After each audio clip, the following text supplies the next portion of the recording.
రూపంలో నువ్వు కూర్చోబెట్టి నా చేత నువ్వు చేయగలుగుతున్నావు. ఆ భాగ్యాన్ని నాకు కల్పించి ఈ రోజు భగవంతుడి దయ వల్ల, ఆ గురుగారి దయ వల్ల నేను ఈ రోజు అక్కడ సన్నిధానంలో కూర్చోగలిగాను అని సాత్వికం ఎప్పుడు అమ్మవారితో నువ్వు ముడిపెట్టుకోగలిగావా? అప్పుడు అందుకే అయ్యప్ప 3 పట్టీలు వేసినావు. నువ్వు కామ క్రోధ మద మార్చాలని అరిసేట్ స్వర్గాలు 18 నువ్వు వదిలేసిన సంవత్సరానికి నేను 1 వదిలేసిన 3 టెస్టులు పెట్టించాడు మీదనే. అందుకే అయ్యప్ప స్వామి గురుస్వాములు అడిగితే అయ్యప్పకి 3 పట్టీలు ఉన్నాయంటే పడుకోకంటే కాలు కట్టుకుంటాను గురుస్వామి చెప్పాడు. కట్టుకోలేదంటే అది 3 పట్టీలు తామస గుణం, రజోగుణం, సాత్వగుణం వదలాలి. సాత్వగుణం వదులుతూ నువ్వే అయ్యపోయి అని నన్ను వదిలి నువ్వు రావాలంటే సంవత్సరానికి ఒకటి వదిలేసి 18 రోజులు వేసి ఒక కొబ్బరిమ కొట్టుకొని వెళ్తారు అక్కడికి సంబరమాలు.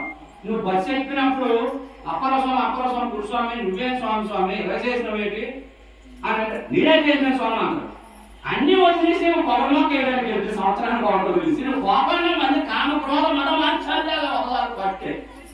మరి ఏం వదలకపోతున్నావు? మరి ఎప్పుడు మనం వదులుకోగలుగుతాం? ఈ 9 రోజులు పట్టుకోండి. 9 రోజులు రోజుకొక రూపంలో అమ్మవారు మన ముందుని అనుగ్రహిస్తూ ఉంటుంది. వేళ గాయత్రి మాత, వేదమాత, గాయత్రి మాత, రేపు అన్నపూర్ణేశ్వరి. ఓం నిత్యానందకరి వరాభైకరి సౌందర్య రత్నాకరి నిర్దోషాకిల ఘోర ఘోర ఘోర పాపనకరి ప్రత్యక్ష. ఏముంది? ఓం నిత్యానందకరి, నిత్య ఆనందకరి. అది తింటే ఆనందం ఉంటుంది, అది లేకపోతే అమ్మ గురుసా నాకు కడుపు మండిపోతాను, ఉండలేకపోతాను, పడిపోతాను. నేను నిత్యానందకరి. వరాభైకరి, నా ముందునున్న ఆకేసి కూర్చోబెట్టి కదా వరాలిచ్చే తల్లివి వరాభైకరి. ఓం నిత్యానందకరి వరాభైకరి సౌందర్య రత్నాకరి. నీకంట సౌందర్యంగా ఉన్న వాళ్ళు లేవు నా ముందు కూర్చొని ప్రత్యక్షంగా అన్నం రూపంలో. ఓం నిత్యానందకరి వరాభైకరి సౌందర్య రత్నాకరి నిప్తూర్తాకిల ఘోర ఘోర పాపలు. నిప్తూర్తాకిల జన్మ జన్మ వేల సంవత్సరాల నుంచి నేను ఎన్నో కర్మలు చేసి పాపాలు చేసి ఈ రోజు జన్మ నుంచి నీ జన్మలో కూర్చున్న నిర్దోషాకిల ఘోర పాపలు కాదు. జన్మతః ఉన్న పాపాలన్నీ ప్రక్షాళన చేయి. ఊరికినా చెప్పొట్టుకొని కింద నొట్టుకుంటే అమ్మ మీదను గరిపేసి వేసింది అంటే ఊరికి వేసిందా? ప్రజలందరినీ పెట్టుకొని నేను ఈరోజు వాళ్ళ ముందు నుంచుకొని నేను ప్రజల కోసం అడిగి నేను పాత్ర పట్టుకొని అడుక్కుంటాను. నిర్ధూర్తాకిల ఘోర పాపనకరి ప్రత్యక్ష మాహేశ్వరి. పాపాలు పోగడానికి ప్రత్యక్షం నా ముందు కూర్చున్నావు. ప్రత్యక్ష మాహేశ్వరి ప్రాళయాచల వంశ పావనకరి. ప్రాళయాచల వంశ పావన. నా వంశాన్ని అది లేకపోతే ఉండగలవమ్మా? వంశాన్ని ఎప్పటి నుంచో ఉన్న నా వంశ పరంపర ఉంది కదా, ఆ పరంపర నా వంశాన్ని ఉద్ధరింపజేసే తల్లివి నువ్వు. ప్రాళయాచల వంశ పావనకరి కాశీపురాధీశ్వరి. ఎక్కడుందా అమ్మవారు? కాశీలో ఉందా అమ్మవారు. కాశీపురాధీశ్వరి భిక్షాందేహి కృపావలంబనకి తల్లి. నువ్వు లేకపోతే నేను ఉండలేనే, అనుగ్రహించవా, నీకు వందనాలు తల్లి అని చెప్పుకోవడమే. రేపు వచ్చేది మనం నిత్యానందక తల్లి వరాల తల్లి వస్తుంది. ఈరోజు గాయత్రి మాత చదువుకున్న వాళ్ళకి ఆ విద్యను, వేద విద్యను మనకి పంపించే తల్లి గాయత్రీదేవి. అలాగా మనము వినాయకుడి పూజలో మనం పిలుస్తున్నాం. ఆవాహయామి, స్థాపయామి. కూర్చోండి స్వామి వినాయక, మనం 9 రోజులు కూర్చొని స్థాపయామి, పూజయామి. మేము పూజ చేస్తాం తండ్రి. పూజయామి. స్థిరోభవ, స్థిరంగా ఉన్నా. నేను అటు ఇటు కదిలితే నేను ఒప్పుకోను. నువ్వు ముడుకుల మీద కూర్చుని కానీ. ఎందుకంటే స్థిరాంకం మనం ఆజ్ఞాపిస్తామండి. భగవంతుని అక్కడ కూర్చోమని ఆజ్ఞాపి. స్థిరాసనం కొరువు, ఒకే ఆసనం మీద కూర్చోవాలి. అటు తిరిగి నేను ఒప్పుకోను సుమి.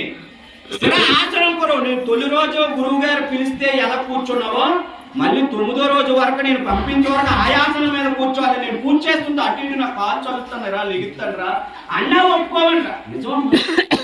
నిజంగా పూజ మీరు చదివే ఇప్పుడు రోజు బాబు చదివిన పూజా విధానం తెలిస్తే మనం అలా ఏమైపోతుంది.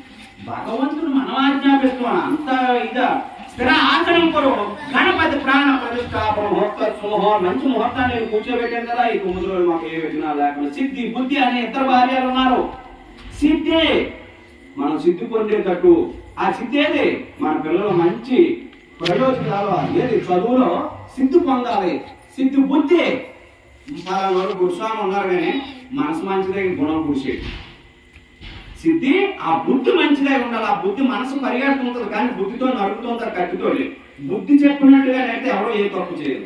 ఆ 2 ఈ భార్యలతో ఉన్నారు కదా, మాకు అనుగ్రహించండి తండ్రి సిద్ధి బుద్ధి అని వినాయక గణపతి మేము 9 రోజులు చేసుకుంటాం, మాకు మంచి బుద్ధి జ్ఞానాన్ని ప్రసాదించ తండ్రి అనేసి వేడుకోవాలి. జయ గణేశ. జై జై గణేష్. ఓం ఐం హ్రీం శ్రీం శ్రీ దుర్గా దేవ్యై నమః. ఓం శ్రీ వాగ్దేవత మహాకాళీ మహాలక్ష్మీ సరస్వతి త్రిశక్తి రూపిణి అంబాం దుర్గా చండీం మహామ్యహం. ఓం ఐం హ్రీం శ్రీం శ్రీ దుర్గా దేవ్యై నమః. ఆవాహనం సమర్పయామి.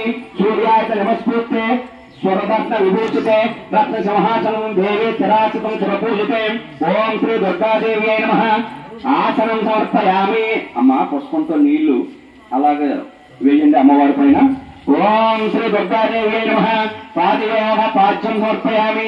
హస్తయోగ ఆర్ఘ్యం సమర్పయామి. ముఖే ఆచమనం సమర్పయామి. శుద్ధోదక్షానం సమర్పయామి. పంచామృతాలు ఉంటే అమ్మవారి మీద పంచామృతాలు వేయండి, లేకపోతే కొబ్బరి నీళ్ళు ఉంటే వేయండి. ఓం శ్రీ ఐం హ్రీం శ్రీం శ్రీ దుర్గాదేవ్యై నమః. మధుపర్కం పంచామృష్ణానం సమర్పయామి. పంచామృష్ణానంతరం శుద్ధోదక్షానం సమర్పయామి. మళ్ళీ నీళ్లు వేయాలమ్మా. గంగాధర్మయానేత మహాదేవ శరస్థితం శుద్ధోదకం విదంతాను గృహాన సురపూజితే. ఓం ఐం హ్రీం శ్రీం శ్రీ దుర్గాదేవ్యై నమః. స్నానం సమర్పయామి. ఓం ఐం హ్రీం శ్రీం శ్రీ దుర్గాదేవ్యై నమః. పంచామృష్ణానం సమర్పయామి. పంచామృష్ణానంతరం శుద్ధోదక స్నానం సమర్పయామి. వస్త్రం అమ్మవారికి వస్త్రం పెట్టొచ్చమ్మా. ఓం సురార్చితాంఘ్రయుగలే దూకోల వనప్రియే వస్త్రయుగం ప్రదాస్వామి గృహాన సురపూజితే. ఓం ఐం హ్రీం శ్రీం శ్రీమాత్రే నమః. ఓం శ్రీ దుర్గాదేవ్యై నమః. వస్త్రం సమర్పయామి. వస్త్రార్థం పత్రపుష్పాం సమర్పయామి.